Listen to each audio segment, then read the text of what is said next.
As the AP coordinator for the 2021 school year, I'm really excited that so many of our students qualified to take AP courses. Advanced placement courses are college-level courses, and we have a criteria for students to qualify for these courses.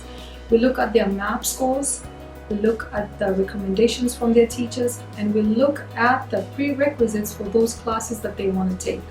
Now this year, almost 40% of our 11th and 12th graders are taking one or more APs. We have more than 10 students taking 2 APs, 15 students taking 3 APs, and a couple of students taking 4 APs. This is an exciting time for DeBakey.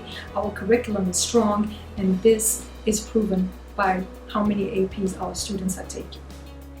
Well, DeBakey has always had courses and teachers that would always tell you that you need to be prepared, you need to have high grades and all sorts of types of things for our college, such as Mr. Sam, which is a current counselor, and Ms. Elizabeth, who used to be a counselor that used to work here. They always say, make sure you get high grades, and specifically in the subject of the MAP tests. They would always tell us, all sorts of teachers, Mr. City and all of them, would always tell us, make sure you work hard on these MAP scores, because this is what determines if you can get into those vital AP classes, which are very important for college applications. Okay, so if you're going to take AP classes, and no matter the amount, you're going to have a very rigorous study routine. So for me personally, what I like to do is when I get home, I have an hour off, like a break, and then from after that hour, I start studying, and I stop when when it's time to go to sleep. And then when I'm doing the studying, I do the Pomodoro method, which is 45 minutes, and then you take a 15-minute break, 45 minutes, 15-minute break. And in each of those, I try and use active recall and flashcards, and that really helps to make sure you know what you're doing. So both my parents and teachers support me. At home, my parents would support me and encourage me, and then at school, teachers would support me during the classes and even after school or in some break time when I ask them some questions or I have some doubts about the lessons that we took. Something else is my dad is a doctor, so he would help me in the health science education course that we have in our school, as well as my AP biology course.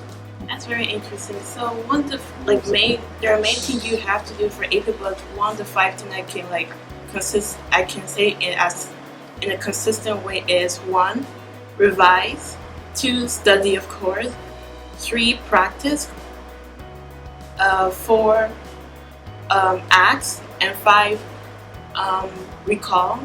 So these are really the 5 important things that I will say is important, because 1, after you're done with your lesson, you need to be able to revise on what you're doing.